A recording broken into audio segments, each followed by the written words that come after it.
Welcome to the Nevis Newscast for Monday, September 30th, 2019. I am Fredicia Liburd. In an address to mark the observance of International Day of Older Persons, Minister of Social Development, the Honorable Eric Evelyn, spoke on the theme, The Journey to Equality. It calls us to recognize that irrespective of our age, we are all equal and we should be treated as such.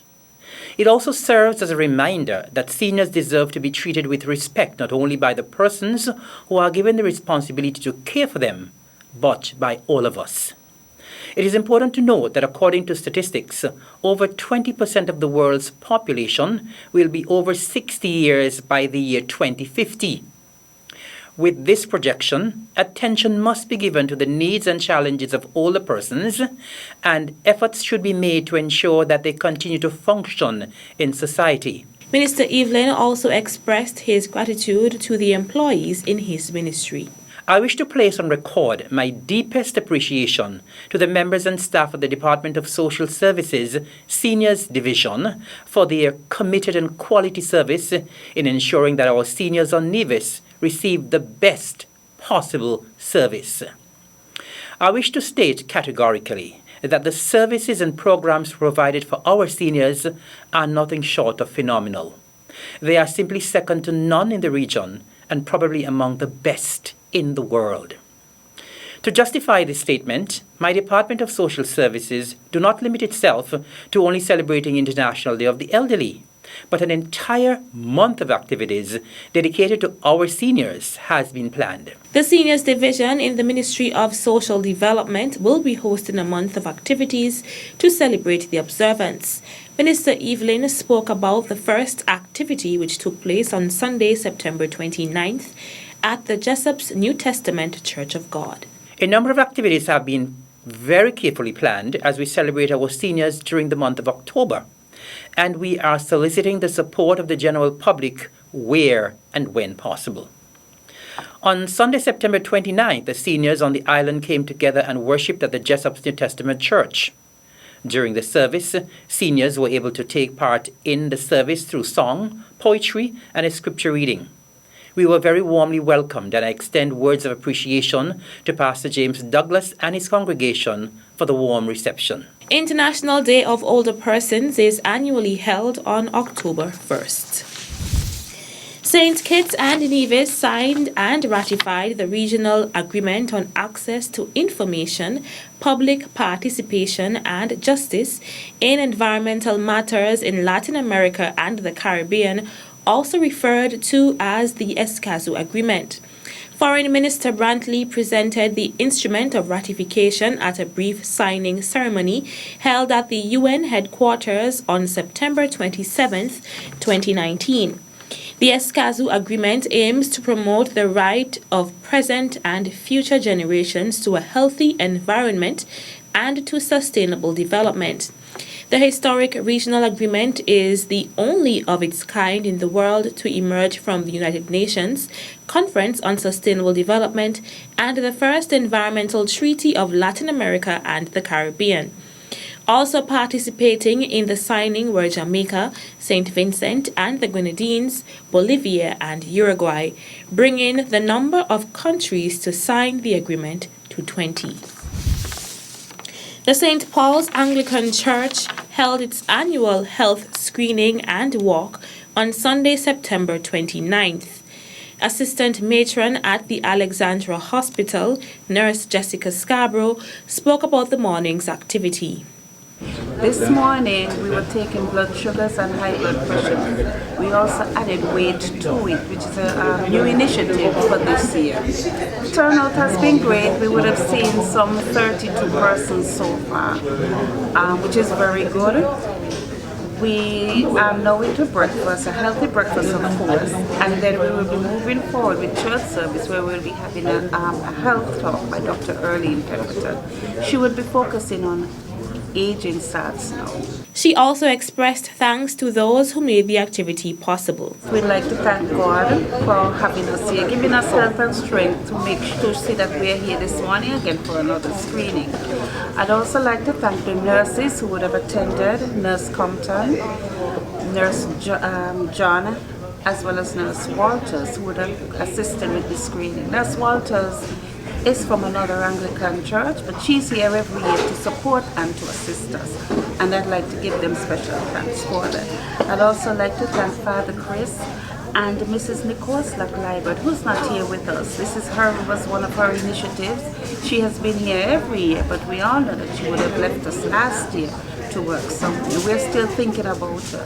Assistant Matron at the Alexandra Hospital, Jessica Scarborough.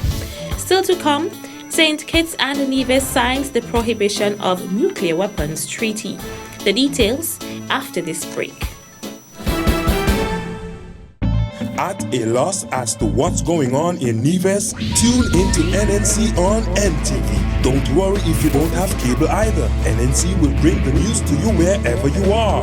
Facebook and Facebook Live. YouTube and YouTube Live. NevisTVOnline.com. Roku app, NTV mobile app, Smart TV, Apple TV, and any other IPTV platforms. When me ANC and you ANC, NNC.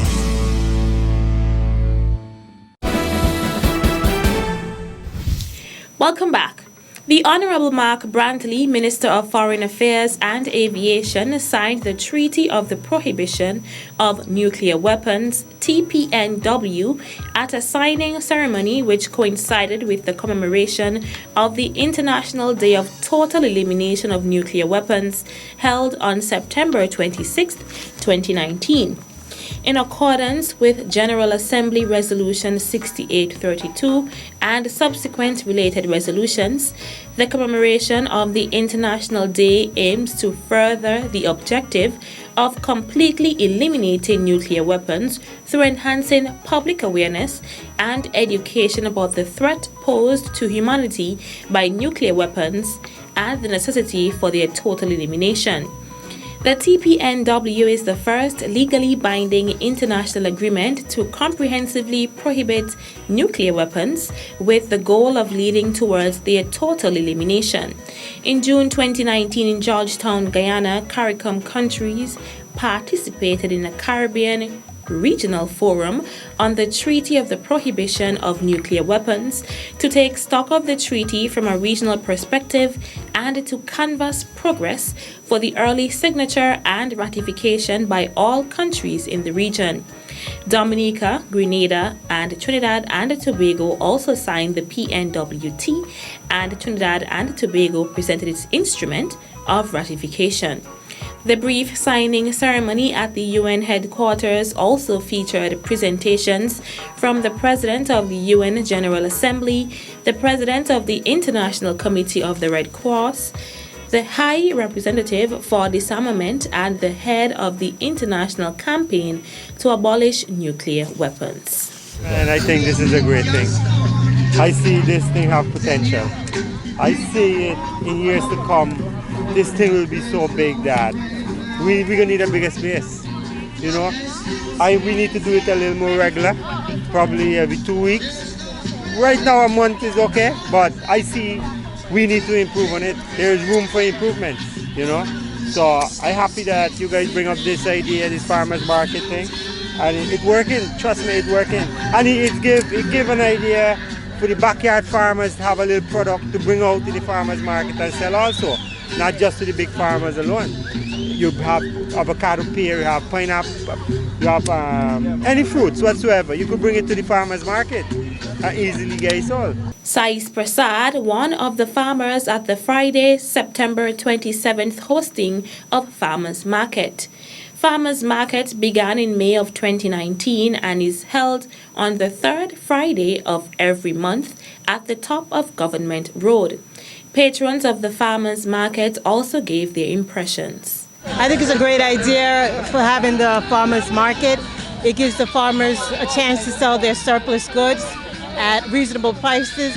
I think that the farmers market is a good idea so that people can come to shop after they finish working. Director of the Department of Agriculture, Randy Elliott, encouraged persons to continue to support the farmers. We just ask the general public to continue to support. We ask our farmers to continue to come out, continue to produce.